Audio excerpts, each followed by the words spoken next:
Previous class में हमने coding का स्टार्ट कर दिया था कि कोडिंग से आप लोग कैसे वेबसाइट बनाएंगे, ठीक है। और उसमें मैंने बताया था कि HTML फाइल क्या होती है और उसे कैसे सेव करते हैं। ऐसे ही है ना? आप लोगों ने कोई बेसिक फाइल बनाई थी उतनी जितनी मैंने बताई थी? घर जाके किसी ने प्रैक्टिस की कि नो? नो नो ना। ये थोड़ा सा, ये वाला जो पार्ट है ना, ये थोड़ा सा मुश्किल पार्ट है, और ख़ासतौर पर उस वक्त और ज़्यादा मुश्किल हो जाएगा जब आप लोग प्रैक्टिस नहीं करेंगे, क्योंकि ये आप देख रहे हो ना, ये कुछ चीज़ डिफरेंट है, कोई थोड़ी सी चीज़ ऐसी है जो प्रैक्टिस करने वाली है। अगर आप प्रैक्टिस नहीं करोगे, आपकी हैंड्स ऑन प्रैक्टिस नहीं होगी, तो आपको वेबसाइट के ऊपर कोई अबूर नहीं मिलने वाला। आपको हैंड्स ऑन प्रैक्टिस करनी है इसमें, अपने हाथों से जो करोगे, मेरी क्लासरूम के ऊपर रहोगे तो फिर आपको लगेगा ऐसे कि भाई समझ में सब कुछ आ गया, लेकिन एक्चुअली आप कर नहीं पाएंगे। जो मैंने प्रीवियस क्लास में आपको फाइल सेव करने का तरीका बताया था, और एक फाइल भी बनाई थी जिसमें हमने उस HTML फाइल में क्या ऐड किया था? क्या ऐड किया था? हेडिंग, टाइटल, यानी टाइटल ऐड किया, बस सिर्फ टाइटल ऐड किया था। अभी बाकी सब मैंने स्ट्रक्चर बताया था, ऐड हमने सिर्फ टाइटल किया था उसके अंदर। तो अब आपने इसकी प्रैक्टिस करनी है, और आइंदा से मैं जो पढ़ाऊँ उसकी प्रैक्टिस करके, जो भी प्रैक्टिस सेशन में कोडिंग करोगे उसको आपने अपने व्हाट्सएप ग्रुप में शेयर करना है। 2 तस्वीरें शेयर करनी है, एक वो वाली जो कोड की होगी और एक वो वाली जो उसकी आउटपुट होगी। विंडोज से अगर आपने स्क्रीनशॉट लेना हो तो स्निपिंग टूल हमारे पास एक एप्लीकेशन होता है विंडोज़ के अंदर, आप उसे क्लिक खोलेंगे, विंडोज़ के अंदर है, उसके लिए किसी चीज़ की आपको अलग से एप्लीकेशन की ज़रूरत नहीं है। कि अगर आपको स्निपिंग टूल चाहिए, ये देखिएगा अभी मैं स्क्रीनशॉट लेने लगा, तो यहाँ आकर मैं लिख देता हूँ स्निपिंग टूल, ये देखिए खुल गया। जरा मैं रिकॉर्डिंग को ऑफ करूँ। अच्छा, उसके बाद फिर मैंने एक काम और किया है। चैनल पे कौन कौन लोग हैं? अच्छा, चलिए मुझे लगा कौन नहीं है जो इस वक्त प्रेजेंट स्टूडेंट्स हैं। तकरीबन सब लोग हो, 100% सब लोग हो, ठीक है। ये देखिए अभी मैं यहाँ से चैनल पर जा रहा हूँ, ये चैनल है, इसमें बहुत सारी चीज़ें मैंने ऐड की हैं। एक तो ये वीडियो है, इस वीडियो को अगर मैं प्ले करूँगा तो आपको पता लगेगा कि इस वीडियो में मैं क्या बता रहा हूँ। इस वीडियो में मैं बता रहा हूँ कि किस तरीके से फिल्मोरा को, जो वीडियो एडिटिंग टूल है, क्रैक कर सकते हैं, यानी इसका फुल वर्जन ले सकते हैं। वैसे तो ट्रायल वर्जन होते हैं ना, जिसमें प्रोसीजर लिखा हुआ है। ये वीडियो जब चलेगी, जी, सबसे पहले आपने क्या करना है कि मैंने आपको देखो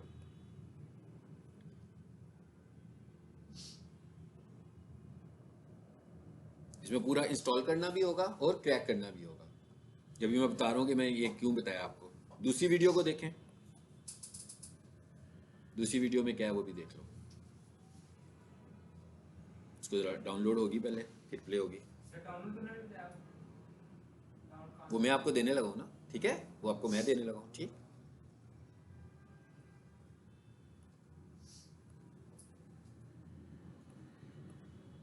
डाउनलोड होने में थोड़ा टाइम लगेगा इसको।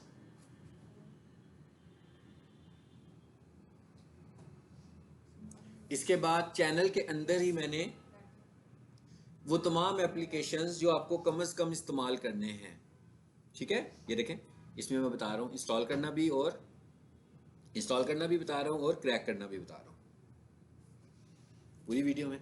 ये इसमें ऑलरेडी कोई शायद इंस्टॉल हुआ है, तो मैं उसे पहले रिमूव कर रहा हूँ। आपको ये भी पता लग जाएगा कि कोई एप्लीकेशन अगर इंस्टॉल हो तो उसे कैसे रिमूव करते हैं।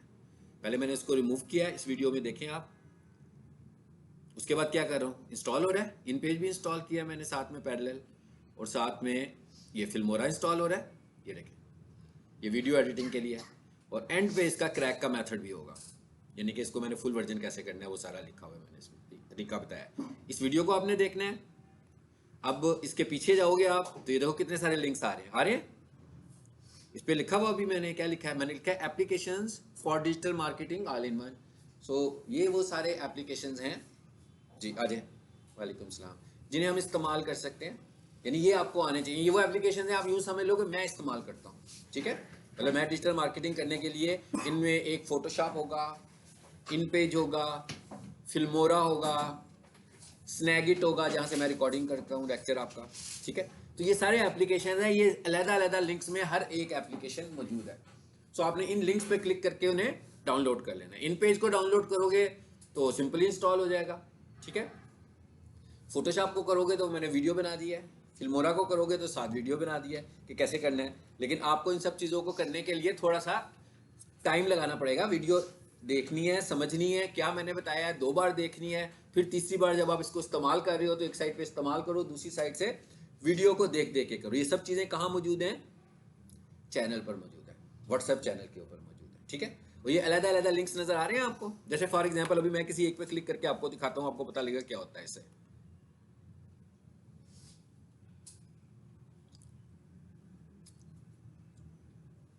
अच्छा जी, क्या कहता है ये वायलेशन कर रही है हमारे लॉज की। अच्छा चलो कोई बात नहीं है, दूसरी पे क्लिक करते हैं, अभी देखते हैं।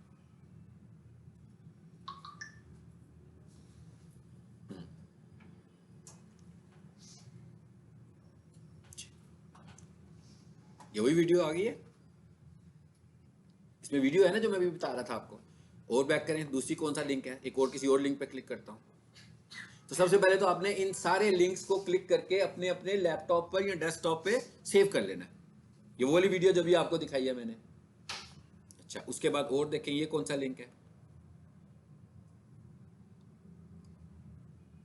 ये जब हम एसईओ पढ़ेंगे तो जो स्लाइड्स में आपको पढ़ाता हूँ, ये जो मैं कभी कभी स्लाइड खोलूंगा ना, बार बार हर रोजाना आकर जो स्लाइड्स खोलूंगा, ये उन स्लाइड्स के लिंक्स हैं।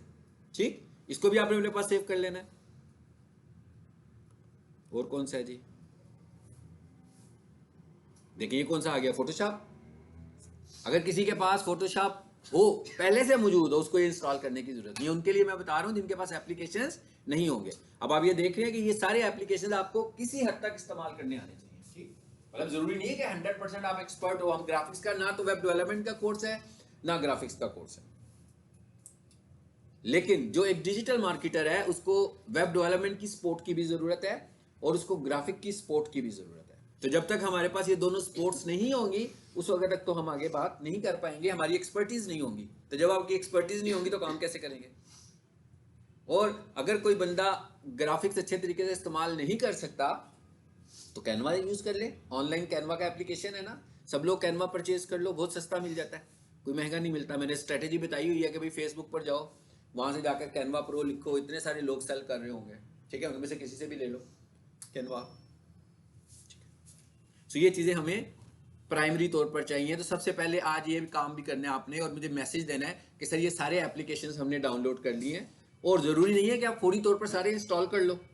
जैसे जैसे मैं जो जो चीज पढ़ाऊंगा आपको फील हो रहा होगा कि अब सर ने ये एप्लीकेशन हमें दिया हुआ है, तो अब हम ये वाला इसके साथ सपोर्टिव है, हम इसको इंस्टॉल कर लेते हैं, क्योंकि मैं भी उसी को इस्तेमाल कर रहा हूँ। लेकिन डाउनलोड सबने पहले से ही कर लेने हैं। जी, किसमें एक्सेस मांग रहे हैं? इसमें नहीं, डाउनलोड का बटन आ गया ना, आपने क्लिक किया है, घर में किए करके देखा है, आप ये कह रहे हो ओके। अब नहीं करेगा, वो मैंने 2 लिंक्स किए थे ना, एक को डिलीट कर दिया और एक पहले वाले में सिर्फ एरर आ रहा है ना कि वायलेशन आ रही है, वो मैं देखूंगा वो कौन सा लिंक है, वो मैं आपको दोबारा भेज दूंगा। ठीक है, जैसे भी ये फोटोशॉप वाला ये आ गया, किसका था जिस पे एरर आया था, ये मैं दूसरे पे क्लिक किया, इससे सेकंड पे भी आ रहा है और ठीक है, इनको दोनों को मैं देखूंगा ये कौन से वाले हैं जिन पे इशू आ रहा है। फर्स्ट पे भी आ रहा है और सेकंड पे भी आ रहा है। देखिए इन्होंने काम किया इस पे, गुड। तीसरे को देखो, ये दूसरा था कि तीसरा था, ये आ गया पहला, ये आ गया दूसरा और ये तीसरा। चलो मैं आपको दोबारा से भेजता हूँ, ये 1 2 3 और ये कौन सा है 4। मैं आपको ये दोबारा भेजूंगा और भेजूंगा ड्राइव में ही, ठीक है। मैं देखूंगा इस पे क्यों वायलेशन का क्यों कहने लगा, ऐसे कहना नहीं चाहिए।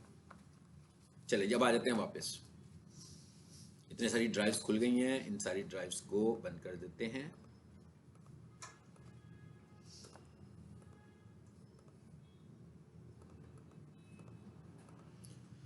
चलो बंद होगी सारी।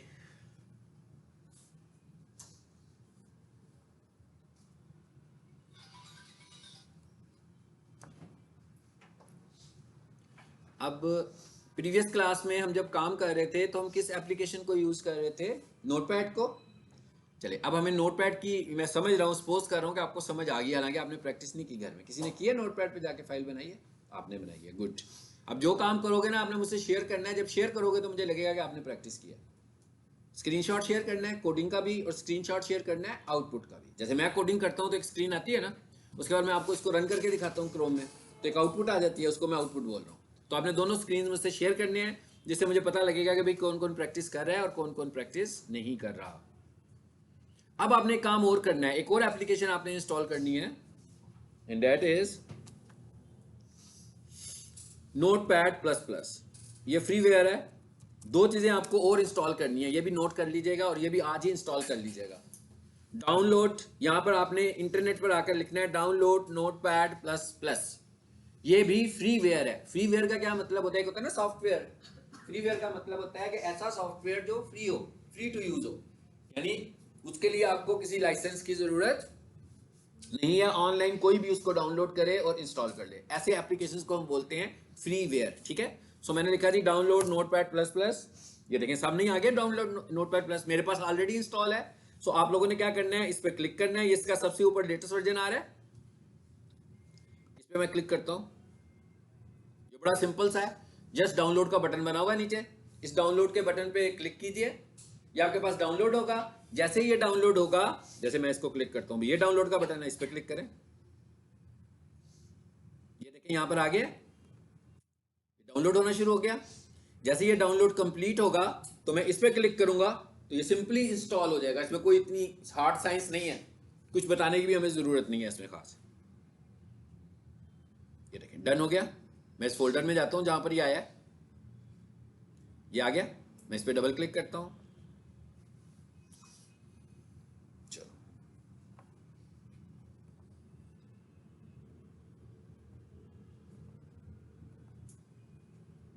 जी, क्रिएट शॉर्टकट ऑन डेस्कटॉप। अगर आपने इसका डेस्कटॉप पे शॉर्टकट बनाना हो तो बना सकते हैं इस ऑप्शन के थ्रू। इंस्टॉल, चलो सी बात है, क्या कहता है, खोल दूं नोटपैड, बस। इसमें कोई मुश्किल साइंस तो नहीं है इंस्टॉल करने के लिए कि बड़ी आपको कुछ खास एफर्ट की जरूरत है, ये कोई खास चीजें सीखने की जरूरत है। सो इसको फिनिश कर लेते हैं। खुल भी गया। यानी अब आपने क्या करना है, नोटपैड में आपने पहले एक प्रैक्टिस नोटपैड में भी करनी है, ताकि आपको सिंपल नोटपैड भी यूज करना है और ये Notepad++ को यूज करना है आपने। मेरे पास जो वेबसाइट्स आती हैं कोडिंग वाली, मैं इसी एप्लीकेशन में उन्हें खोलकर उनकी एसईओ करता हूँ। और ये है क्या, बेसिकली ये एक एडिटर है, टेक्स्ट एडिटर है, जो मुख्तलिफ लैंग्वेजेस में बनी हुई कोडिंग को एडिट कर सकता है। सो हम और इस तरह के और भी बहुत सारे टेक्स्ट एडिटर्स होंगे, ठीक है, जरूरी नहीं कि ये एक अकेला नहीं है, लेकिन मैं इसको यूज करता हूँ इसलिए मैंने आपको बताया कि आप इसी को यूज कर लें, ठीक है। और ये सबसे अच्छी बात ये है कि ये फ्री है, मतलब ऐसा नहीं है कि कोई कहेगा भी ट्रायल वर्जन है तो 30 दिनों के बाद आपको इसको परचेज करना पड़ेगा। सो ये फ्रीवेयर है, तो आपको कोशिश करनी चाहिए कि अगर आपको कहीं से फ्रीवेयर अच्छे एप्लीकेशन मिल जाए तो आप उनको यूज किया करें।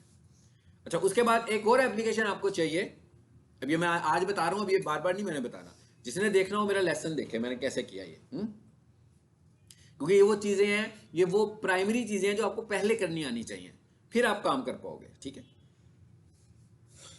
अच्छा, अब दूसरी चीज क्या है, दूसरी चीज हमारे पास है कंप्रेशन सॉफ्टवेयर। कंप्रेशन सॉफ्टवेयर क्या होते हैं भाई, ऐसे एप्लीकेशंस, ऐसे प्रोग्राम्स जो डाटा कंप्रेस करने में काम आते हैं। डाटा कंप्रेस करने का मतलब क्या है, मैं कहता हूं मेरे पास एक फोल्डर है, सपोज मैं कहता हूं एक फोल्डर है, उसमें मेरे पास 10 मूवीज पड़ी हुई हैं, ठीक है। अब मैं वो किसी को भेजनी है तो मुझे एक एक वीडियो को भेजना पड़ेगा ना, तो जब मैं उस फोल्डर को कंप्रेस करूंगा तो क्या होगा, वो 10 की 10 फाइलों का, वो मूवी फाइल्स जो होंगी उनकी एक ही फाइल बन जाएगी। जैसे हम लोग शिफ्टिंग करते हैं ना, तो सामान पैक करते हैं, तो कितना सारा सामान एक बैग में पैक कर लेते हैं, और उसके बाद जब हम दूसरी जगह पर पहुंच जाते हैं, अपनी डेस्टिनेशन पर चले जाते हैं, और वहां जाकर हम क्या करते हैं, फिर उसे अनपैक कर लेते हैं।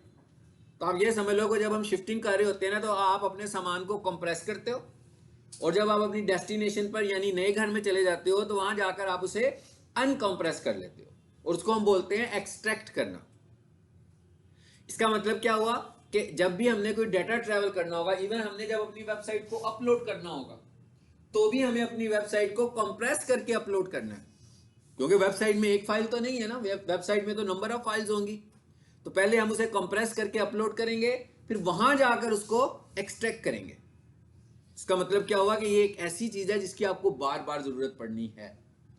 मकसद क्या है इसका, जैसे आप, मैं कहूँ भाई मैं आपको फाइलें दे रहा हूँ, ये 50 फाइलें हैं, सो मैंने आपको भेजनी होंगी, तो मैं क्या करूँगा, उस फोल्डर को कंप्रेस कर दूंगा, तो जब वो ट्रैवल करेगी तो वो एक फाइल के तौर पे करेगी, लेकिन जब आपके पास आ जाएगी तो आप उसको एक्सट्रैक्ट करोगे तो वो सारी फाइलें 10, 20, 30, 50 जितनी भी होंगी सारी की सारी खुल जाएंगी आपके सामने काम करने के लिए। जब हमने इसको कंप्रेस किया होता है तो हम इसे इस्तेमाल नहीं कर सकते, इसको सिर्फ ट्रैवल करवा सकते हैं। ट्रैवल कराने का क्या मतलब है भाई, एक जगह से दूसरी जगह ट्रांसफर कर सकते हैं। जब वो ट्रांसफर हो जाएगी फिर हम उसको एक्सट्रैक्ट कर लेंगे। ठीक, समझ में आई? अब इसका मतलब ये होगा कि कंप्रेशन एप्लीकेशंस भी होंगे, बहुत सारे कंप्रेशन एप्लीकेशंस हैं जिनमें विनजिप सबसे पॉपुलर है, विनरार है, और भी बहुत सारे होंगे। सो हम फिर कोई ऐसा एप्लीकेशन ढूंढते हैं जो फ्री हो, ताकि हमें उसके लिए कोई सीरियल नंबर या उनसे लाइसेंस लेने की जरूरत ना पड़े। सो हमारे पास एक एप्लीकेशन है, उसका नाम है 7zip। सो आपने इंटरनेट से 7zip को भी डाउनलोड कर लेना है। ठीक है, कैसे करना है? चलिए जी, मैं यहां आया और यहां आकर मैंने लिख दिया डाउनलोड 7zip। ये भी फ्रीवेयर है। ये वाला एप्लीकेशन भी फ्री है, इसके लिए भी आपको किसी लाइसेंस की जरूरत नहीं है। सो ये 7zip पे मैं क्लिक करता हूं और अगर आप यहां आकर देखो ना तो ये मेरे पास पहले से ही मौजूद है। मैं इस पे राइट क्लिक करूं, जरा देखते हैं किसी फोल्डर किसी फाइल पे। ये देखिए 7zip आ रहा है लिखा हुआ नजर आपको। इसका मतलब क्या, मेरे पास तो ऑलरेडी इंस्टॉल्ड है ना ये वाला। और देखिए नोटपैड भी इंस्टॉल है मेरे पास, नोटपैड प्लस प्लस। ये दोनों मैंने एप्लीकेशन आपको इंस्टॉल करना बताया। आ गया जी 7zip, सबसे ऊपर इसका लेटेस्ट वर्जन आ रहा है। इसके लिए भी क्या करोगे, आप इसको डाउनलोड करोगे। ये मुझे आपको देने की जरूरत नहीं है, नहीं है ना भाई, ये तो ऑलरेडी इंटरनेट पर पड़े हुए हैं। ये तो वैसे ही आप क्लिक करेंगे आ जाएगा।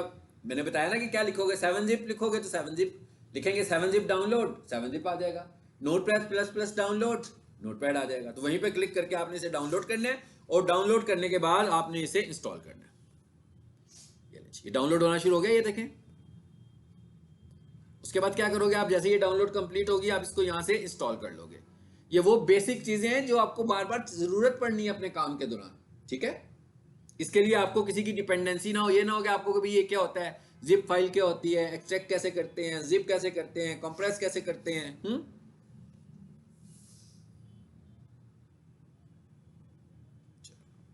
यहां तक ठीक हो गया। यानी कि ये चीजें हमें पहले बुनियादी तौर पर ये चीजें चाहिए हमें। उसके बाद जब आप ये दोनों एप्लीकेशन इंस्टॉल कर लो तो एहतियातन एक दफा अपने सिस्टम को रीस्टार्ट कर लो, ताकि अगर कोई कमी पेशी रह गई हो उसकी कॉन्फ़िगरेशन की तो वो पूरी हो जाए। जैसे ही आप इसको रीस्टार्ट करोगे तो अब आप इसको इस्तेमाल कर सकते हैं। ठीक है, अब जब 7zip की पड़ेगी तो मैं आपको बताऊंगा कि 7zip का क्या करना है आपने। अभी पहले मरले में आपने 7zip और नोटपैड प्लस प्लस अपने अपने लैपटॉप पे इंस्टॉल करना है। मैं ये नहीं कह रहा कि अपने मोबाइल्स पे इंस्टॉल करना है, okay, not on mobile, on laptops या डेस्कटॉप पीसी। ये सारे काम हमने लैपटॉप पे करने हैं या डेस्कटॉप पीसी पे करने हैं। ठीक है, सो ये इंस्टॉलेशंस भी आपने लैपटॉप पे करनी है या डेस्कटॉप पीसी पे करनी है। नोटपैड का काम हम मोबाइल से नहीं कर पाएंगे, ये काम हमें या कंप्यूटर पे बैठ के करना है या लैपटॉप से करना है। चलिए, जब नोटपैड आ गया हमारे पास, नोटपैड प्लस प्लस आ गया, तो अब हम आगे जो पढ़ेंगे आज वो नोटपैड प्लस प्लस से पढ़ेंगे। यानी अब जैसे मैंने प्रीवियस क्लास में आपको फाइल बनानी सिखाई थी नोटपैड, सिंपल नोटपैड में, अब हम ये देखेंगे कि नोटपैड प्लस प्लस में क्या फाइल कैसे बनती है और इसका बेनिफिट क्या है ओवर सिंपल नोटपैड। यानी कि वो जो सिंपल नोटपैड था उसको छोड़ क्यों दिया हमने, सर मैंने एक लेक्चर में आपको बताया था कि आपको पता लगे कि उसको भी हम इस्तेमाल कर सकते हैं। तो नोटपैड प्लस प्लस में हमें क्या एडवांटेज मिलने वाले हैं, ठीक है, इसको भी अभी हम देखेंगे। लेकिन अभी बहुत सारी फाइलें देखें मुझे नजर आ रही हैं खुली हुई ऑलरेडी, मैं इनको बंद कर रहा हूँ। ये देखो ऊपर टैब्स है ना, जैसे उसमें बने होते हैं टैब्स, क्रोम में टैब्स बने होते हैं, तो इसकी भी विंडोज आ रही है। मैं सारी विंडोज बंद कर, कहता सेव करनी है, मैं कहता हूँ नो, मैं इसको भी बंद कर देता हूँ ताकि आपको कंफर्म, आपके पास भी अगर ये पहली दफा में कोई फाइल आ जाए, एक आएगी ज्यादा से ज्यादा, आपने उसे बंद कर देना। फिलहाल ऐसे आएगा आपके पास, कुछ भी नहीं है। अब आपने क्या करना है, एक न्यू पेज लेना है, यहां से फाइल में जाएं और यहां से न्यू पर चले जाएं। चलो जी, अब कर्सर ब्लिंक करना शुरू हो गया हमारे पास,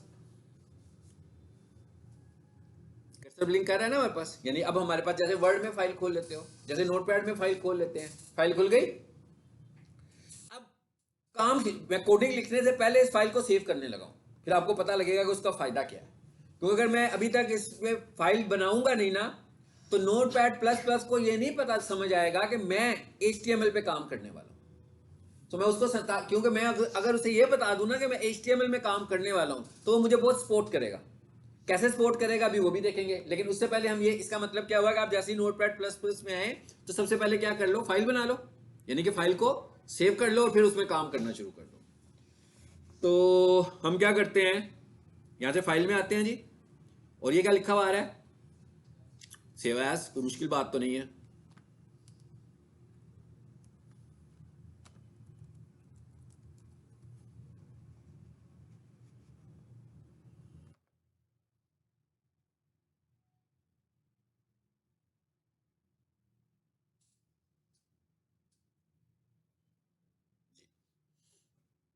मैग्नीफायर आ गया हमारे पास।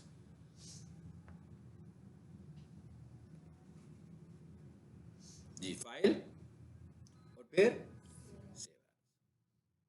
ये पूछ रहा है कहाँ पे सेव करने वाले हो आप, ये तो आपको पता है ना, आपने खुद से अपनी मर्जी से जगह डिसाइड कर लेनी है कि भाई आप कहाँ पर अपना डाटा सेव करोगे। मिसाल के तौर पर मैं कहता हूँ भाई मैं अपना डाटा सेव करने वाला हूँ पीक में, पीक के फोल्डर में जाते हैं, यहाँ पर जो आपका कोर्स है मैं उसमें चला जाता हूँ 281, और मैं कहता हूँ यहाँ पर एक फोल्डर बना लेते हैं, ये लिखा हुआ है न्यू फोल्डर, उसका नाम ही मैं क्या रख लूँ, HTML।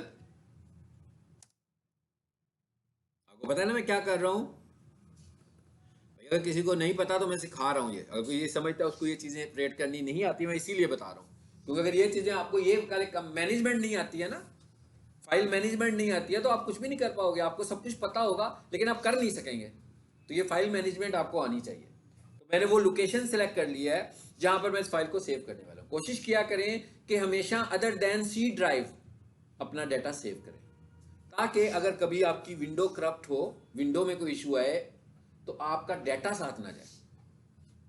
अगर आपकी विंडो खराब होगी और आप नई विंडोज इंस्टॉल करवाओगे तो वो सी पे इंस्टॉल होगी, तो अगर आप सी पर आपका मेन डाटा पड़ा हुआ तो वो भी गया ना साथ। लेकिन आप क्या करो, अपना डाटा हमेशा डी ड्राइव में रखो, और जब आप नया लैपटॉप लें या कंप्यूटर लें और कोई बंदा आपकी विंडो इंस्टॉल करने लगे फर्स्ट टाइम, तो आप उसे बता दो कि भाई मेरी हार्ड डिस्क की एक से ज़्यादा पार्टीशंस बनाना। पार्टीशंस का क्या मतलब होता है कि भाई मैंने एक हार्ड डिस्क खरीदी है तो उसका एक हिस्सा होगा सी, एक हिस्सा होगा डी, एक हिस्सा होगा ई, ताकि कुछ चीज़ें आप सी पे रख, जैसे घर में कमरे बनाते हैं आप, इसी तरह हार्ड डिस्क की भी आपने पार्टीशंस लाजमी करनी है। लेकिन ये कब कर सकते हैं, जब आप विंडो इंस्टॉल कर रहे होते हो। हार्ड डिस्क को हर इंस्टॉलेशन के ऊपर ये कर पाएंगे आप। आ जाए जी, यहाँ पर आ गया HTML। अब मैं यहाँ पर फाइल बनाने जा रहा हूँ, मैं कहता हूँ फर्स्ट, मैंने कहा था ना फाइल के नाम में स्पेस बार नहीं होनी चाहिए, कहा था ना, तो मैंने स्पेस की जगह पर क्या यूज किया, ये भी SEO का पहला रूल है। SEO का पहला रूल क्या है कि जब आप फाइलें बनाओगे आपकी फाइलों के नाम में दरमियान में कहीं पर स्पेस नहीं होना चाहिए, क्योंकि स्पेस इटसेल्फ एक कैरेक्टर है, तो वो एक नया कैरेक्टर जनरेट हो जाएगा बीच में। तो आपने कैरेक्टर, क्योंकि अब वो स्पेस कैरेक्टर है और मेंशन्ड कैरेक्टर भी नहीं है, ऐसे ही है ना, मतलब स्पेस कौन सा कैरेक्टर है हमें तो नहीं पता ना कि उसकी जगह पर क्या लिखा हुआ आ जाएगा, लेकिन है तो कैरेक्टर। तो गूगल हमें कहता है कि फाइल के नामों के दरमियान में आपको क्या यूज करना चाहिए, हाइफन। ये मैंने हाइफन यूज किया। अच्छा, अब नोटपैड, सिंपल नोटपैड में हम क्या कर रहे थे, .html करते थे। अब आपको यहां पर .html करने की जरूरत नहीं है, आपने नीचे लिखा हुआ है टाइप्स, क्योंकि हम नोटपैड प्लस प्लस यूज कर रहे हैं तो ये बहुत सारे प्रोग्राम्स को सपोर्ट करता है, उनमें से HTML भी है। तो इसका मतलब क्या हुआ कि मैं टाइप में से जाकर क्या चूज करूंगा, HTML को चूज करेंगे। देखते हैं जी कैसे चूज करेंगे, आ जाए इधर। एच प्रेस, देखें हाइपर टेक्स्ट मार्कअप लैंग्वेज, यही बताया था ना HTML का, तो एच प्रेस कर दो, खुद ब खुद ही एच वाले नामों पे चला जाएगा। आ गया, वैसे मैंने ड्रैग करके ढूंढना था ना, तो आप पहला कैरेक्टर प्रेस करके भी फाइंड कर सकते हैं। क्या हुआ, ठीक हो गया, hyper text markup language file, यानी HTML फाइल बन गई ना। ऊपर हमने फाइल का नाम रख लिया, यहां पर हमने कह दिया भाई ये HTML फाइल होगी हमारी, सो हम इसको सेव कर लेते हैं। अब ये हमारी HTML फाइल बन गई। मैंने बनाई इसलिए है ताकि नोटपैड प्लस को पता लग जाए कि कितनी सारी लिस्ट थी। अब नोटपैड को क्या समझ आएगा कि आप कौन से एप्लीकेशन में काम करने वाले हो, सो हमने पहले फाइल सेव कर ली तो उसको समझा दिया कि भाई हमारी जो फाइल है ना वो HTML है। अब वो HTML की सपोर्ट आपको देगा यहाँ पे, इसलिए मैंने पहले फाइल का नाम रख लिया। एज ए SEO एक्सपर्ट एक बात फिर मैं आपको बता दूं, हमने फाइलें नहीं बनानी। हाँ, ये आपको बनाने का तरीका इसलिए सिखाया गया आपको एक्सपर्टीज हो, लेकिन जब मैं SEO करूंगा तो फाइलें तो मेरे पास मौजूद होंगी कि नहीं होंगी। मैं तो किसी की फाइल को ओपन कर रहा हूँ और उसमें जाकर चेंजेस कर रहा हूँ, तो मुझे फाइल को सेव अपडेट तो करना होगा, क्रिएट नहीं करना। ठीक है, लेकिन हमें क्रिएट करने का तरीका तो आना चाहिए ना।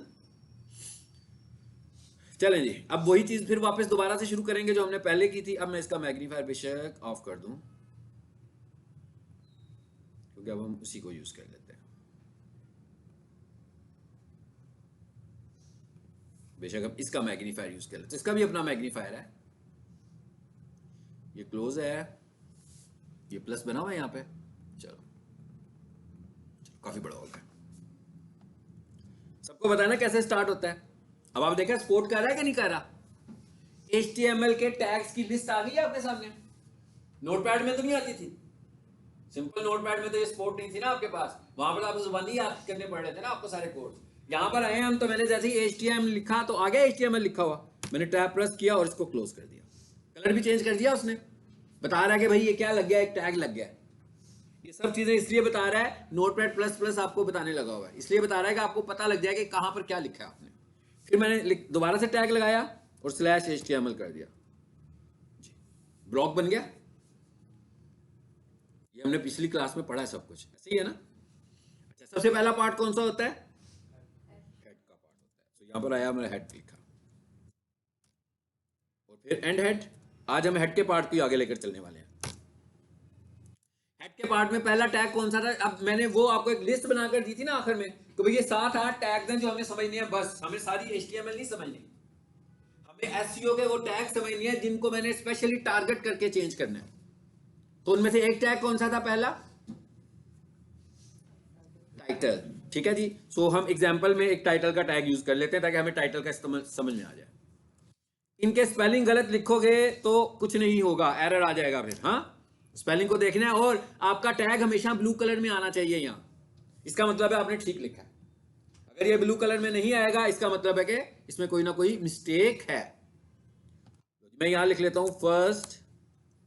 अब आप देख रहे हो ये ब्लू कलर में नहीं आ रहा, क्या ख्याल है, नहीं आ रहा ना, इसलिए नहीं आ रहा कि ये टैग नहीं है, ये मैसेज है। सो हमने लिखा फर्स्ट HTML फाइल, ये टाइटल है। वेबसाइट का जो टाइटल होता है उसकी जो लेंथ होती है वो मैक्सिमम 60 कैरेक्टर्स होती है। यानी इसका क्या मतलब हुआ, गूगल हमें क्या कहता है कि भाई आपने जब अपनी वेबसाइट का कोई टाइटल लिखना होगा तो उसकी लेंथ कितनी रखनी है, 60 कैरेक्टर्स। अब 60 कैरेक्टर से ज्यादा अगर मैं लेंथ लिखूंगा तो लिखी तो जाएगी मगर ऑप्टिमाइजेशन में भी नहीं आएगी और SEO की फैक्टर्स का डिनाई भी हो जाएगा। ठीक है ना, मतलब उससे हम उसको डिनाई कर रहे हैं, इसका मतलब क्या, वो हमें रिकमेंड तो नहीं करेगा ना, वो मुझे कहेगा भाई आपने तो SEO नहीं की हुई सही, आपने तो वो वाला स्टैंडर्ड यूज नहीं किया टाइटल का जो मैं बताता हूं। तो आप क्या करो, SEO अपने टाइटल को कितना करो, सिर्फ 60 कैरेक्टर्स में। टाइटल को जब मैं प्योर SEO शुरू करूंगा हम फिर डिटेल से पढ़ेंगे। ठीक है, अभी हम इसको एज ए कोड समझने की कोशिश कर रहे हैं।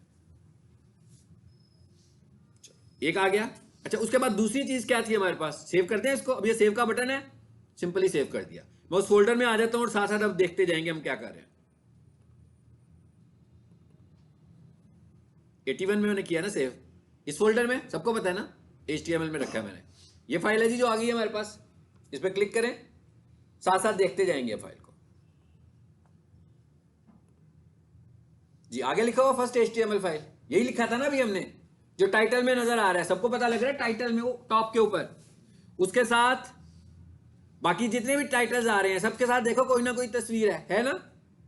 इस तस्वीर को हम क्या बोल रहे हैं, फेविकॉन इमेज। अब हमने अगली चीज जो पढ़ी थी, मैंने आपको जो लिस्ट दी थी बनाकर पिछली क्लास में दी थी ना एक, उसका आपने स्क्रीनशॉट भी लिया था, व्हाट्सएप पे भी लगाया हुआ, आपने ग्रुप में भी रखा हुआ उसको। तो उसमें मैंने कहा था कि भाई टाइटल को समझेंगे, टाइटल के बाद मैंने क्या कहा था, फेविकॉन को समझेंगे। ठीक है, तो अब हम ये देखते हैं कि जो तस्वीर है ये कैसे आ रही है। ये तस्वीर क्या कहलाती है, फेविकॉन इमेज कहलाती है। तो इसका मतलब क्या हुआ कि एक्चुअली ये तस्वीर है क्या, कोई इमेज है। इमेज के जो फॉर्मेट्स हैं जो हमें समझने हैं वो कौन कौन से फॉर्मेट्स हैं इमेज के। इमेजेस सबको पता ना इमेजेस क्या होते हैं भाई, ठीक है। अब इमेजेस की जो फाइल फॉर्मेट, इमेज भी तो फाइल ही है ना, ऐसे ही है ना, मेरा सीवी बना हुआ फाइल है, तो तस्वीर फाइल है, वीडियो फाइल है, यानी जो चीजें हैं सब फाइल की शक्ल में है। फर्क सिर्फ क्या है कि हर फाइल का फॉर्मेट अलग है। सो जो हमारे पास इमेजेस हैं उनके कौन से फॉर्मेट्स हैं हमारे पास? गुड, बिल्कुल सही है। अच्छा जी, हमारे पास इसका फॉर्मेट है जेपीजी, पीएनजी, है ना, टिफ एक्सेट्रा, और भी बहुत सारे हैं। अब हम कहेंगे कि हम एसईओ में किनको कंसीडर करने वाले हैं। एसईओ में हम कंसीडर करते हैं जेपीजी को, इसको जेपैग भी बोलते हैं।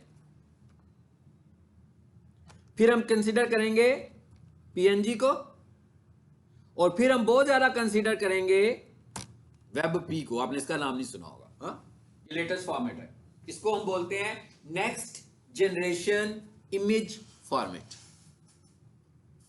नेक्स्ट जनरेशन इमेज फॉर्मेट है WebP, next generation image format. यानी इसका क्या मतलब है, इवन अभी आप फोटोशॉप यूज करेंगे ना, तो उसमें सेव एज में जाकर वेब पी नहीं आएगा, किसी ग्राफिक टूल में भी आपको ये वेब पी का ऑप्शन नजर नहीं आएगा। सो ये वेब पी का जो ऑप्शन है बेसिकली ये बहुत लेटेस्ट फॉर्मेट है, और गूगल कहता है कि अगर आपकी वेबसाइट की तस्वीरें इस फॉर्मेट में होंगी तो वो ज्यादा रिकमेंड करेगा, क्योंकि इस फॉर्मेट में बनी हुई फाइलें बहुत छोटी होती हैं। आपकी पीएनजी की फाइल वर्ड में भी खुल जाती है, खुलती है ना, माइक्रोसॉफ्ट वर्ड में पिक्चर की मदद से खुल जाएगी, एक्सेल में भी खुल जाएगी। वेब पी की जो फाइल है ना वो स्पेसिफिक है इंटरनेट ब्राउजर के लिए, यानी उसने खुलना किस पर है, सिर्फ ब्राउजर पे खुलना है, और किसी एप्लीकेशन में वो फाइल खुल ही नहीं सकती है, इसलिए कि वो जेपीजी नहीं है, पीएनजी नहीं है। तो इसका मतलब क्या हुआ कि उसकी फंक्शनैलिटी उन्होंने रिड्यूस कर दी ना, तो जब उसकी फंक्शनैलिटी रिड्यूस हुई तो क्या हुआ, उसका साइज भी छोटा हो गया। हमें अपनी वेबसाइट की प्रायोरिटी बढ़ाने के लिए क्या करना पड़ेगा, वेबसाइट को जल्दी लोड होना है, यानी हमारी प्रायोरिटी यह है कि हमारी वेबसाइट डिले ना करे, क्योंकि अगर हमारी वेबसाइट डिले करेगी तो ना उसे गूगल पसंद करेगा ना उसे विजिटर पसंद करेगा। तो गूगल भी उसको कहेगा कि भाई ये तो बड़ी स्लो वेबसाइट है, ठीक है, उसकी रैंकिंग करने में हर्डल्स आएंगी, और विजिटर कहेगा क्या बात है भाई ये तो वेबसाइट खुलती नहीं है, ये ठीक नहीं है, कोई और खोल लेते हैं, ये तो बड़ी स्लो वेबसाइट है, यहां से ट्रांजैक्शन नहीं करते, ठीक है। सो हमारा टारगेट क्या होता है कि हम अपनी वेबसाइट के लोड टाइम को जितना कम कर सकें कम कर लें। सो ये एक फैक्टर है जिसको हम आगे जाके पढ़ेंगे, जब मैं एसईओ पढ़ाऊंगा फिर हम जेपीजी इन फॉर्मेट्स को और ज्यादा समझेंगे। अभी क्या है, अभी हम क्या करने जा रहे थे वो समझ लेते हैं। अभी मैंने आपको समझाया कि व्हाट इज, अगर आप में से कोई ऐसा स्टूडेंट हो जिसने कोई फाउंडेशन वगैरह ना की हो, उनके लिए मैंने सारी ग्राउंड बनाई है कि उन्हें पता हो कि इमेज क्या होता है, ठीक है। और हम जिस जिस इमेज को डील करेंगे, खास तौर पर वेब पी तो हम खुद बनाएंगे, मैं बताऊंगा कैसे बनानी है। अभी हम किस इमेज को डील करेंगे, पीएनजी को और जेपीजी को। फिर हम खुद बनाएंगे कि भाई मेरे पास एक वेबसाइट है, आपको अंदाजा हो गया होगा कि जब मैं एसईओ करता हूं तो मेरे पास जो वेबसाइट आती है तो मैं उसके इमेजेस भी कैलकुलेट करता हूँ, और मैं देखता हूँ कि इनके फॉर्मेट्स क्या हैं, और फिर मैं उनके फॉर्मेट्स अगर वेब पी नहीं होते होंगे तो मैं उन्हें वेब पी भी करता हूँ। कैसे करता हूँ ये हम आगे जाके पढ़ेंगे। अभी हम क्या पढ़ने वाले हैं, अभी हम पढ़ने वाले हैं कि भैया जो फेविकॉल इमेज आ रहा है, सबको पता लग गया वो तस्वीर है, मैं कह ये तो सबको पता लग गया कि वो एक तस्वीर है। अब वो तस्वीर टाइटल बार में कैसे आ रही है ये देखने हमने, हाँ, उसका नाम क्या था उस तस्वीर का, फेविकॉन। ये काम करें जरा, इधर वेबसाइट खोलते हैं और मैं पूरे का पूरा कोड ही पेस्ट कर लेता हूं, यहां से प्रोफेशनल किचन वाली खोल लेते हैं।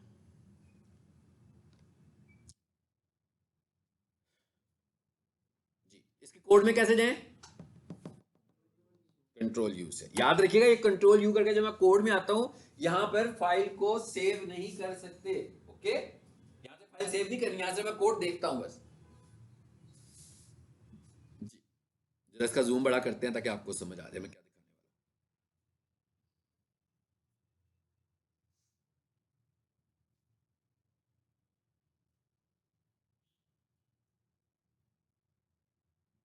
लाइन नंबर 45 कोड आ रहा है,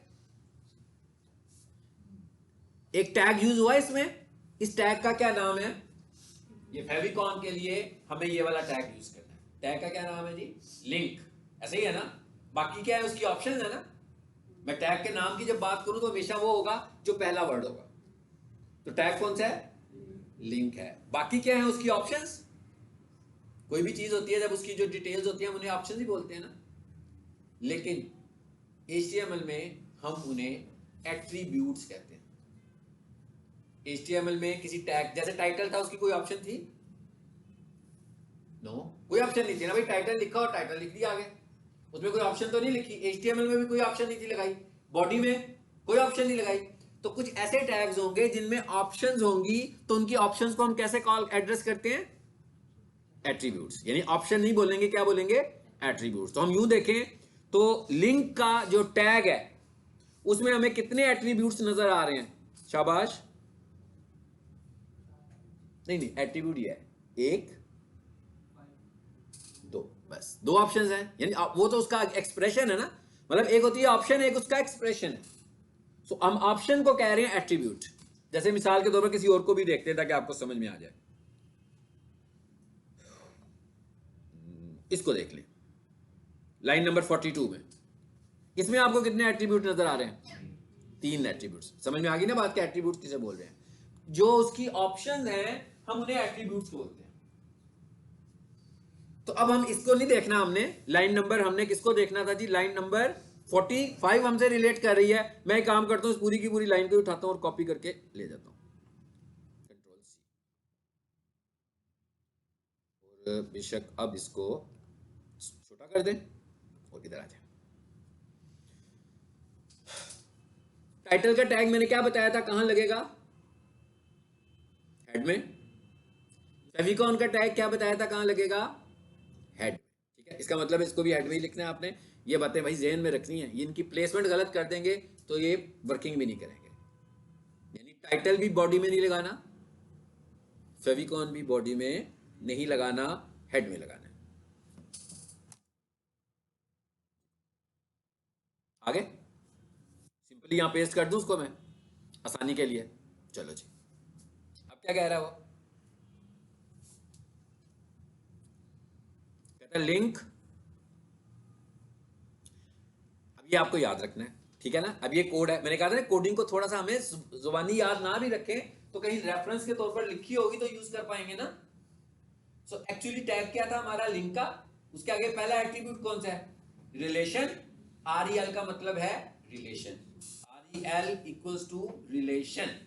REL का मतलब क्या है कि भाई ये लिंक कैसा बन रहा है, इसका रिलेशन क्या है? तो इसका रिलेशन है शॉर्टकट आइकॉन। तो अगर मैं किसी चीज के मुतालिक आपसे कहूं कि इसका रिलेशन शॉर्टकट आइकॉन है, विंडो के डेस्कटॉप पे भी आइकॉन्स पड़े होते हैं ना? वो माई कंप्यूटर का आइकॉन होता है, कितना छोटा सा होता है, ये भी तो छोटा सा ही है।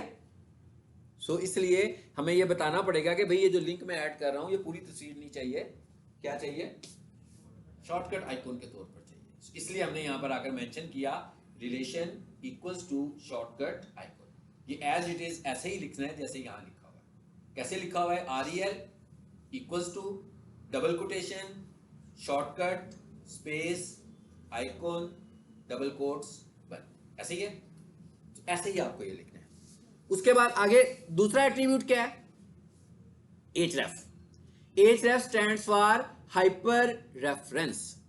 href stands for hyper reference. Hyper reference का रेफरेंस तो सबको समझ में आता है क्या है भाई? रेफरेंस का मतलब है कहां है तस्वीर। हाइपर का क्या मतलब है? कहां पड़ी हुई है? ऑनलाइन। सो हाइपर रेफरेंस का क्या मतलब है कि अब हम इसको तस्वीर भी बताने लगे हैं कि भाई ये जो शॉर्टकट लगानी है तुमने आइकॉन के तौर पर, जो तस्वीर लगानी है वो कहां से आएगी? वो तस्वीर मेरे कंप्यूटर से भी आ सकती है और वो तस्वीर किसी ऑनलाइन सोर्स से भी आ सकती है। जैसे गूगल के ऊपर आप देखते हो ना कितने सारे इमेजेस पड़े हैं, हम वहां से भी किसी का URL देके तस्वीर ले सकते हैं, लेकिन वो कोई बेहतर तरीका नहीं है।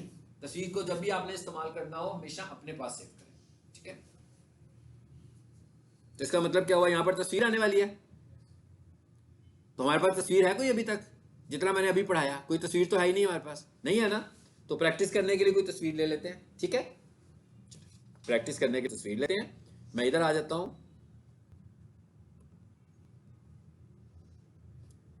अच्छा, कौन सी? इनमें में से कोई ले लें, इस पे से नहीं लेते, यहां आते हैं और यहां आकर टाइप करते हैं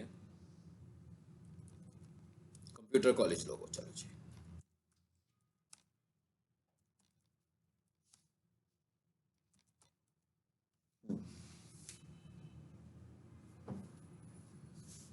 कितने सारे आगे? ऐसी मुझे कोई तस्वीर चाहिए थी भाई, इंटरनेट से मैं तस्वीर ले रहा हूं, जैसे इंटरनेट से आप तस्वीर देख लेते हो। कौन सा आपको अच्छा लग रहा है मैं ले लेता हूँ, मुझे जो पसंद है मैं वो ले लेता हूँ। अच्छा, आप कोशिश करनी है कि ये तस्वीर जो है ना, जो तस्वीर आपने फेविकॉन में लगानी है इसका फॉर्मेट पीएनजी होना चाहिए। जो तस्वीर हमने फेविकॉन में लगानी है इसका फॉर्मेट पीएनजी होना चाहिए। कंप्यूटर कॉलेज लोगो पीएनजी ओनली। चलो जी लिखते हैं, देखते हैं क्या आता है हमारे सामने। ये वाला देखें जरा, क्या ये पीएनजी है वाकई क्या नहीं है। मैंने इस पर क्लिक किया, कैसे पता कैसे लगेगा मुझे? राइट क्लिक करके देखता हूं, और राइट क्लिक किया तो ये लिखा हुआ आ गया सेव इमेज एज, पीएनजी आ गया। तो आपको पीएनजी फाइल्स को ढूंढना है इस तरीके से। ढूंढने वाली वीडियो का पार्ट भी रिकॉर्ड हुआ है, आपने देख लेना मैंने क्या लिखा था। अभी अब आप जब अपनी वेबसाइट बनाओगे तो आप इस तरह इंटरनेट से तो नहीं कुछ ढूंढोगे ना भाई, आपके पास तो अपना लोगो होगा, आप तो उसी को लगाओगे, लेकिन आपका लोगो का फॉर्मेट क्या होना चाहिए? पीएनजी होना चाहिए। ये ध्यान में रखना है। आपने जब फेविकॉन यूज करना होगा, इवन उसको मैं वेब पी भी नहीं करूंगा, हाँ वेब पी करूंगा तो वो फेविकॉन के तौर पर एक्सेप्ट नहीं होता। तो हमें क्या यूज करना है इसके लिए? पीएनजी यूज करना है। एनीवेज कहां पर सेव किया हुआ था जी, वहां वापस आ जाते हैं। यही था ना फोल्डर, यही था फोल्डर। अब पहली बात क्या हुआ, मैंने कहा इसका फॉर्मेट क्या होना चाहिए? पीएनजी। अब मैं दूसरी बात कह रहा हूं कि इसका नाम क्या होना चाहिए? फेविकॉन। इसका फॉर्मेट क्या होना चाहिए? पीएनजी। और इसका नाम क्या होना चाहिए? फेविकॉन। रख दिया जी मैंने नाम इसका फेविकॉन। फॉर्मेट नीचे आ रहा है ना पीएनजी, खुद ही बताने की कोई जरूरत नहीं है मुझे। फॉर्मेट तो पीएनजी हो गया। नाम मैंने क्या रखा इसका? हर हालत में इसका नाम क्या होना चाहिए जी? क्या नाम होना चाहिए? फेविकॉन। जो आपका फेविकॉन इमेज है, आपने उसकी फाइल का नाम हमेशा फेविकॉन रखना है। वेबसाइट जिसकी मर्जी हो, कंपनी का नाम नहीं लिखना, क्योंकि हमें गूगल को बताना है कि भाई फेविकॉन लगा दिया, उसका स्टैंडर्ड था ना, तो उसको बताना है ताकि उसको भी मिल जाए। सेव। अब आ जाए कोडिंग में वापस। इसको मैंने छोटा किया और मैं कोडिंग में वापस आ गया। आगे अब इस कोड को पढ़ते हैं जरा। ये ठीक है कि इसमें कुछ चेंज होनी चाहिए। Link relation equals to shortcut icon href equals to, हाँ जी href में क्या आ रहा है हमारे पास?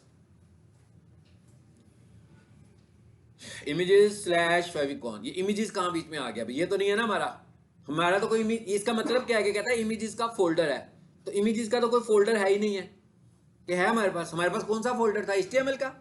और HTML के फोल्डर में तो सब कुछ पड़ा हुआ है हमारे पास, तो हमें दोबारा बताने की क्या जरूरत है? तो इसका मतलब क्या हुआ कि यहां पर ये इमेजेस एक्स्ट्रा है। ऐसे ही है, मैं इसको रिमूव कर दूं।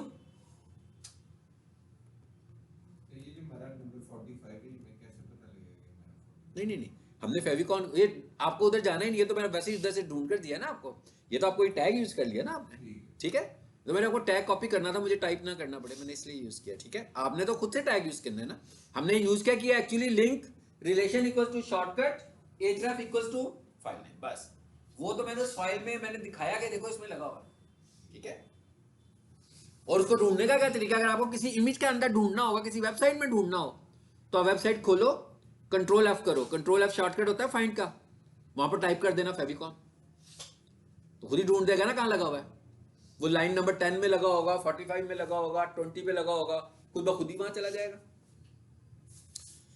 चलो अब ठीक लग गया, गड़बड़ नहीं है ना? इसका मतलब क्या हुआ? अब ये फेविकॉन की फाइल भी मैंने उस फोल्डर में सेव कर ली, और यहां आकर मैंने उसका रेफरेंस भी दे दिया। दोनों काम हो गए पूरे। फाइल की टाइप क्या थी? पीएनजी थी, मैंने लिख दिया। फाइल का नाम क्या था? फेविकॉन था, मैंने लिख दिया। अब इसको सेव कर लें, और अब क्या करें? यूज रिफ्रेश करें जी। यही थी ना फाइल? ये तो नहीं थी, सॉरी। दोबारा लिख लेते हैं, दोबारा चला लेते हैं, बंद कर दिया मैंने शायद। ये अब आप देखें फेविकॉन आया ऊपर के नहीं आया? हाँ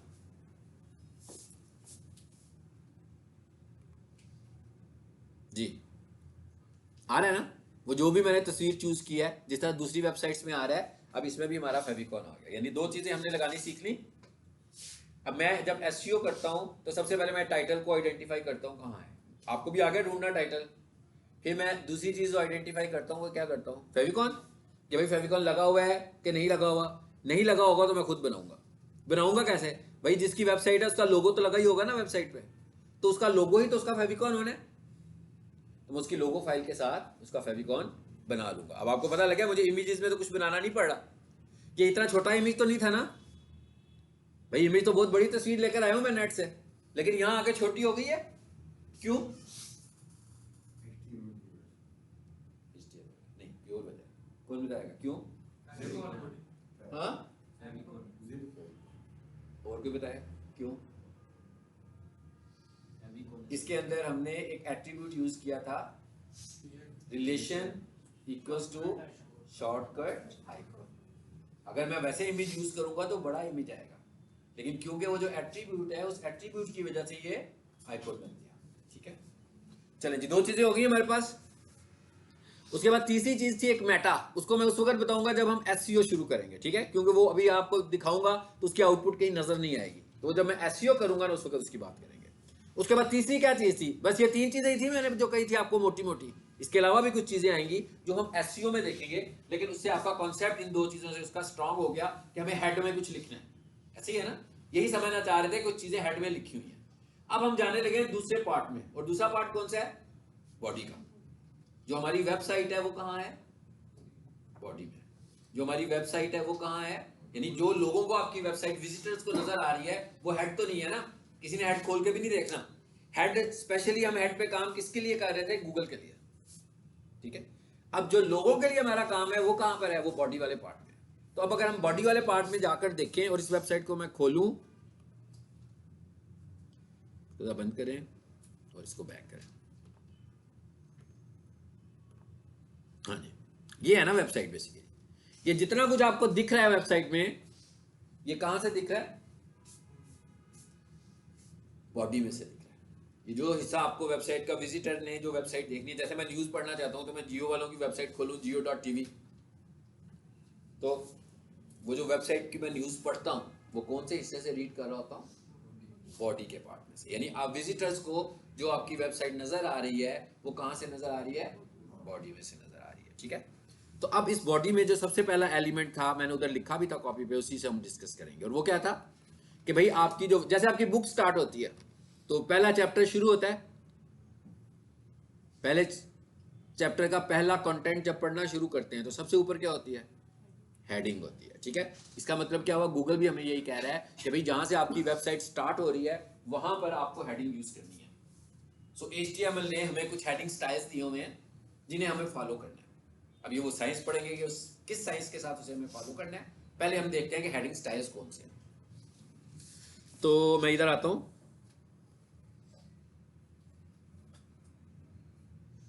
इसी फाइल में हम हेडिंग स्टाइल की बात भी कर लेते हैं। बॉडी नहीं लगा हुआ ना अभी तक? लगा लूं?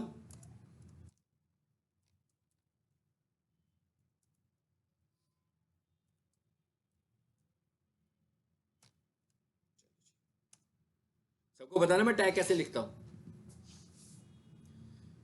हेडिंग स्टाइल्स हमारे पास HTML की तरफ से प्रोवाइडेड 6 हेडिंग स्टाइल्स हैं। वर्ड में भी 6 हेडिंग स्टाइल्स हैं। अगर जो बंदे वर्ड यूज करते हैं उन्हें पता होगा, माइक्रोसॉफ्ट वर्ड यूज करोगे ना उसमें भी हेडिंग स्टाइल 1 2 3 4 5 6। जो H1 है वो बड़ा हेडिंग स्टाइल है, जो H2 है वो कदरे छोटा है, जो H3 है वो 2 से भी छोटा है, जो H4 है वो 3 से भी छोटा है, जो H5 है वो 4 से भी छोटा है, और जो H6 है 5 से छोटा है, और H7 कुछ भी नहीं है। यानी टोटल कितने हैं हमारे पास? 6 हेडिंग स्टाइल हैं। और अगर मैं इनको वर्ड में देखूं तो वर्ड में तो मैं इन्हें टोटली क्या समझता हूँ कि ये फॉर्मेटिंग है भाई, एक बड़ी एक छोटी, ऐसे ही है ना, तो है तो फॉर्मेटिंग नहीं है। चलिए इसको भी अभी हम समझेंगे कि क्या ये HTML में भी हम इसको फॉर्मेटिंग ही समझते हैं कि कुछ और समझते हैं। यहाँ आया मैं, और इसको लिखने का क्या तरीका है? वो देखिए लिस्ट में आ गया 1 2 3 4 5 6 सारे आ गए। ये फायदा हो रहा है आपको नोटपैड का। नोटपैड आपको टैग दिखाने शुरू हो गया ना सारे। प्रीवियस क्लास में जब मैंने सिंपल नोटपैड यूज किया था उसमें आपको टैग नजर नहीं आते थे, तो ये आपको रिकमेंड करता है कि भाई कौन सा यूज करना है, इधर से यूज कर लो। मैंने कहा भाई H1 लगा दिया जी, H1, और एंड भी करना पड़ेगा ना। एक काम करते हैं, टाइम बचाने के लिए इसको कॉपी कर लेते हैं। हाँ, Ctrl+C और 2 हो गया, तो पहला तो 1 हो गया, और यहाँ पर आकर मैं लिख लूं हेडिंग स्टाइल, इसको 2 कर लें और इसको भी 2 कर दें। अब ये मुझे मैनुअल काम करना पड़ेगा। हेडिंग स्टाइल, नंबरिंग मैं नहीं कर रहा, चाहूं तो मैं लिख भी सकता हूं ना, मैं नहीं खुद ही नहीं लिख रहा। इसको क्या कर दें 3 कर दें,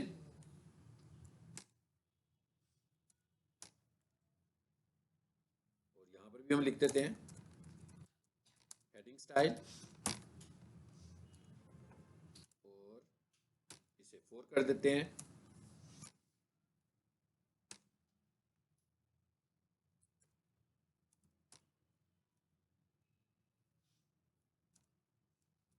चाहे मैं साथ लिखूं चाहे मैं नीचे वाली लाइन में लिखूं, कोई प्रॉब्लम नहीं है। हाँ, यहां से तो लग रहा है एक जैसे हैं सारे। हाँ, अभी हम इसकी आउटपुट देखेंगे ना फिर पता लगेगा। ये हो गया जी 5 और यहां पर भी हेडिंग स्टाइल लिख लेते हैं। एक रह गया 4 5, क्या हुआ? वही मैं करूँ, चाहे यही मैं बता रहा था, चाहे सामने लिखे चाहे नीचे लिखे कोई प्रॉब्लम नहीं। हाँ ठीक है, और आखिरी था जी 6,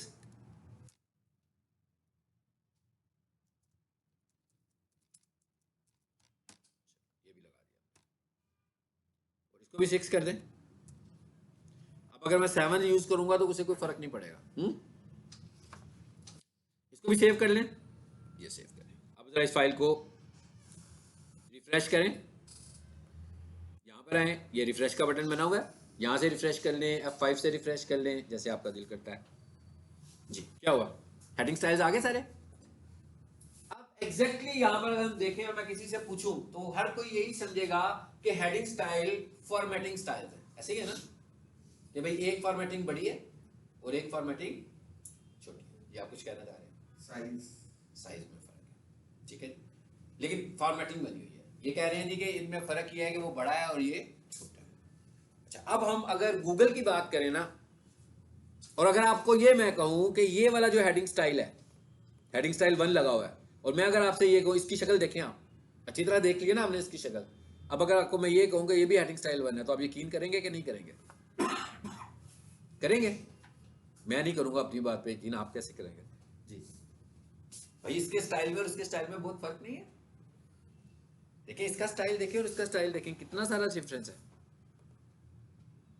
उसका राइटिंग स्टाइल देखें, उसकी फिजिक भी देख लें। चलिए हम साइज की बात कर रहे थे ना, तो हम कहते हैं हम उसका साइज भी देख लेते हैं ना। उसका साइज इस जितना है ना उसका स्टाइल इस जितना है, लेकिन उसके बावजूद मैं आपसे कह रहा हूं कि ये हेडिंग स्टाइल 1 है। इसका मतलब क्या हुआ? इसका मतलब ये हुआ कि भाई जो वेबसाइट डिजाइनर है ना, उसने वेबसाइट डिजाइन करते हुए हेडिंग को H1 के साथ बनाया ही नहीं है। उसने क्या किया है? उसने वेब डेवलपमेंट की जो फॉर्मेटिंग स्ट्रेटेजीज हैं, जो फॉर्मेटिंग की कोडिंग है, उसके साथ इसको डिजाइन किया हुआ है। लेकिन गूगल मुझे क्या कह रहा है? गूगल मुझे ये कहता है कि भाई ये जो आपका सबसे ऊपर वाला टेक्स्ट है ना, हेडर है, जो मैं इसको हेडर बोल रहा हूं, ये जो आपका हेडर है इसको कैसे होना चाहिए? गूगल क्या कहता है इसको कैसे होना चाहिए? इसको इनक्लोज होना चाहिए हेडिंग स्टाइल 1 में। लेकिन जो डेवलपर है उसने कहा भाई ये तो मेरे पास ज्यादा स्टाइलिश फॉर्मेट्स हैं, तो मैं उस फॉर्मेट को यूज करता हूं जो मेरे पास ज्यादा स्टाइलिश है। इसका मतलब क्या हुआ? मैंने इस सारी बात का मतलब क्या है? इस सारी बात का मतलब ये है कि गूगल के मुताबिक हेडिंग स्टाइल्स फॉर्मेट्स नहीं हैं, यानी कि वो इनको एज ए फॉर्मेट नहीं ले रहा, तो वो इन्हें क्या ले रहा है फिर? गूगल के मुताबिक ये क्या चीज है? गूगल के मुताबिक हेडिंग स्टाइल्स स्ट्रक्चर हैं, लिखने का एक तरीका। जैसे हम किताब रीडिंग करते हैं, बुक रीडिंग करते हैं, वो जो हेडिंग स्टाइल है उसको हम एक स्ट्रक्चर मान के आगे चलते हैं। वो एक स्ट्रक्चर होता है कि भाई यहां से आपका मेन पॉइंट शुरू हो गया, ऐसे ही है ना। आप अक्सर देखते हो बुक रीडिंग करते हुए लिखा हुआ रहता है हेडिंग 1, फिर उसके नीचे कुछ कंटेंट लिखा होता है हेडिंग के नीचे, फिर थोड़ा सा आगे जाएं तो फिर क्या लिखा हुआ आ जाता है? 1.1 आता है ना, और उसके आगे फिर एक और हेडिंग होती है, फिर उसके नीचे कुछ कंटेंट होता है, फिर थोड़ा सा और नीचे जाएं तो वहां पर लिखा हुआ होता है 1.2, फिर उसमें एक हेडिंग लगी होती है। अब ये जो आपने 1, 1.1 और 1.2 आपको क्या समझ में आया? समझ में आ जाता है इससे कुछ? हाँ, यही कह रहा हूं। और ये आज तक कभी किसी ने किसी बच्चे को किसी स्कूल में ये पढ़ाया होगा कैसे पढ़ना है? नहीं पढ़ाया, नहीं पढ़ाया ना, क्योंकि उसको जो किताबें दिखाई जाती हैं, शुरू कराई जाती हैं, वो इसी स्टाइल से, इसी स्ट्रक्चर से दिखाई जाती हैं। यानी किसी को ये नहीं बताएंगे आप सिखाने से पहले कि भाई ये 1 का मतलब है पहली हेडिंग, 1.1 का मतलब है ये उसका हिस्सा है, 1.2 का मतलब है ये उसका हिस्सा है, और 1.2.1 का मतलब है कि ये 1.2 का हिस्सा है। ऐसा किसी को कभी नहीं सिखाया कि स्कूल में कभी किसी को ये सिखाया हो, कभी भी नहीं सिखाते, लेकिन सबको पता होता है। इसका मतलब क्या है कि ये बुक रीडिंग का एक स्ट्रक्चर है। सो गूगल कहता है कि भाई स्ट्रक्चरल वे में मेरे पास आओ, ताकि जब कोई बंदा आपकी वेबसाइट को पढ़ रहा होगा तो उसको पता लग जाए कि इस वेबसाइट का स्ट्रक्चर क्या है। स्ट्रक्चरल तरीके से आ रही है कि भाई ये मेन है, ये आगे से मेन हेडिंग है, ये आगे से सब हेडिंग है, ये आगे से सब हेडिंग है। साइंस समझ में आई है क्या बता रहा हूं? यानी गूगल क्या कह रहा है? गूगल कहता है कि भाई आप अगर हेडिंग स्टाइल इस्तेमाल करोगे तो मुझे लगेगा कि आपने स्ट्रक्चरल तरीके से अपनी वेबसाइट डिजाइन की है। अगर आप हेडिंग स्टाइल इस्तेमाल नहीं करोगे तो मुझे समझ में ही नहीं आएगा कि आपकी वेबसाइट का स्ट्रक्चर क्या है। उसे फॉर्मेटिंग से स्ट्रक्चर समझ में नहीं आ रहा। अगर वेब डिजाइनर ने ये कोई डिजाइन लगा दिया टेक्स्ट के लिए, तो गूगल को नहीं समझ में आ रहा कि ये हेडिंग है, जब तक मैं उसके इस टेक्स्ट को H1 नहीं करूंगा। इसका मतलब क्या हुआ? मैं नीचे आकर क्या करूंगा? फिर यहां H1 किया तो यहां आके क्या करूंगा? H2 कर दूंगा। जब मैं एक मेन बात बता रहा हूं और आगे से उसकी सब बात बतानी है, H2, H3, H4। कहता है आपने जब भी टेक्स्ट लिखना है तो मेरे पास इस तरीके से लिखना है, तो मुझे आपके लिखे हुए टेक्स्ट की साइंस समझ में आ जाएगी। एसईओ का आफ्टर कंटेंट सबसे जो स्ट्रॉन्गेस्ट फैक्टर है वो यूज ऑफ हेडिंग स्टाइल है। यानी अगर आपने हेडिंग स्टाइल इस्तेमाल नहीं की या आपने गलत तरीके से इस्तेमाल की, गलत तरीका क्या है इसका? सबसे ऊपर हो H6, उसके बाद आ जाए H3, या ऊपर हो H3, नीचे आप H1 लगा दो, तो इसका मतलब क्या हुआ? स्ट्रक्चरल तरीके से तो नहीं लिख रहे, तो गलत हो गया ना ये। जैसे किसी बंदे ने एंड पे जाकर फुटर वाले पार्ट में अपने कॉन्टैक्ट अस का नंबर लिखा हुआ है और वो जो लिखा हुआ है ना ईमेल का बटन बना हुआ है, उसको उसने जाकर H1 लगा दिया, गड़बड़ हो गई ना। ये तो कोई स्ट्रक्चर नहीं है ना। यहां पर आपको हेडिंग स्टाइल का इस्तेमाल नहीं करना। तो उसने कहा भाई ये क्योंकि छोटा लिखा हुआ है तो मैं यूं करता हूं, इसको H1 नहीं करता तो चलो H6 ही कर लेता हूं, तो स्ट्रक्चर तो ना हुआ वो कोई, उसको मैं सिंपल फॉर्मेटिंग से रखूंगा। लेकिन जहां पर मेरा मैसेज है जो कि स्ट्रक्चरल फॉर्म में मैं मैसेज देने लगा हूं, उसके लिए मुझे क्या यूज करनी है? Heading styles. और एक चीज आपको और पता लगी कि इसको इस्तेमाल करने की तरतीब क्या है। क्या तरतीब है? 1 2 3 4 5 6, 6 5 4 नहीं है, 6 2 3 भी नहीं है, 4 3 2 भी नहीं है। यानी कैसे यूज करना है? ऊपर से नीचे की तरफ। और ये है it is the use of heading style. उसके बाद अगली बात क्या है? अगली बात ये है, आप देख रहे हैं इस वेबसाइट में अगली चीज क्या है? ये तो समझ में आ गई हेडिंग स्टाइल है। अगली चीज क्या है? इस हेडिंग स्टाइल में जो सबसे मोटी चीज है वो क्या है? कौन बताएगा? क्या समझ में आ रहा है? इसमें लिखा क्या हुआ? हमने लिखा हुआ है जी प्रोफेशनल किचन इक्विपमेंट, है ना। कीवर्ड। यानी इसके बाद अगली चीज इंपॉर्टेंट क्या है? कहता है आपने हेडिंग यूज किए, अब इन हेडिंग में आप अपने कीवर्ड्स लेकर आओ, क्योंकि मैं आपको इन हेडिंग से ही तो पहचानूंगा कि आपने कीवर्ड यूज किए हुए हैं कि नहीं किए हुए। उसने खुद से कुछ निशान लगाए हुए हैं, किस चीज को वो समझेगा कि ये कीवर्ड है। सो उस ब्लॉक में जो लिखा होगा ना, वो आपका कीवर्ड हो या ना हो, गूगल उसको कीवर्ड ही समझेगा। इसका मतलब क्या हुआ कि अगर गलत जगह पर आपने इसको इस्तेमाल कर लिया तो गूगल ने क्या समझना है कि आपका कीवर्ड है। बेशक वहां पर ये लिखा हो हेलो, तो उसने हेलो को आपका कीवर्ड बना देना है। इसका मतलब इसका इस्तेमाल भी हमें इंटेलिजेंटली करना है कि कहां पर हमारे कीवर्ड्स हैं। 3 चीजें हो गई हमारी। यानी अब हमने HTML की कोडिंग में वो जो पीछे मैंने 7-8 चीजें लिखी थी, उसमें से काफी सारी चीजें हमने कवर कर ली। और अब आपने इसकी 2-3 प्रैक्टिस फाइलें बनाकर मुझे भेजनी है, दोनों तरीकों से। ग्रुप में स्क्रीनशॉट शेयर करते जाना है बस, ठीक है। ग्रुप में स्क्रीनशॉट शेयर करते जाना है, कोडिंग लिख के, कोडिंग का स्क्रीनशॉट। उसके बाद जब फाइल को चलाओगे तो आउटपुट का स्क्रीनशॉट। तो कम से कम 2-3 फाइलें बनाएं ताकि आपको एक्सपर्टीज हो कोड को एडिट करने में। मैं सिखा क्या रहा हूं आपको, बेसिकली कोड एडिट करना सिखा रहा हूं। और अभी आपको आने वाले लेसन्स में ये वेबसाइट मैं देने वाला हूं। कौन सी? यही वाली। ये वेबसाइट दूंगा और आप सबसे ये कहूंगा कि भाई इस वेबसाइट को अब आप खुद बनाएं। तो मैं जितना पढ़ा दूंगा आपको, आप इस वेबसाइट को मॉडिफाई कर सकेंगे, लेकिन वो तब कर सकेंगे जब ये मेरे जो 2 लेसन हैं इनको लेकर साथ चलेंगे, तो जिसमें मैं कोडिंग, क्योंकि इस पूरी वेबसाइट को चेंज जब मैंने करना है, एक्चुअली करना है क्या, आप देख रहे हैं ना क्या करना है। अगर मैं इसे कहूँ चेंज करें तो मैं आपको डिजाइन चेंज करने के लिए तो कह ही नहीं रहा हूं। मैं क्या कह रहा हूं, मैं कह रहा हूं भाई आपने अपनी वेबसाइट बना लेनी है। सो फॉर एग्जाम्पल आप डिजिटल मार्केटिंग की बनाना चाहते हो तो यहां पर क्या करोगे, लोगो ही चेंज करोगे ना, यहां पर ये तस्वीरें चेंज करोगे, यहां पर हेडिंग चेंज करोगे, यहां पर मैसेज चेंज करोगे, तो क्या होगा, ये वेबसाइट आपकी बन जाएगी कि नहीं बनेगी। ये सब चेंजेस करने के लिए आपको सिर्फ अगला लेसन मेरा पढ़ लेंगे और ये पहले 3 लेसन जो है इससे आप ये सारा काम कर लोगे। तो क्या हुआ, आप किसी बनी हुई वेबसाइट को चेंज कर लोगे। यानी आपको ये एक वेबसाइट दी है, इससे बेशक आप 10 वेबसाइट्स बना लो मुख्तलिफ किस्म की, आप खुद ही बना लेंगे। आपको वेब डेवलपमेंट का कोर्स करने की जरूरत भी नहीं है। ओके, आज के लिए इतना ही।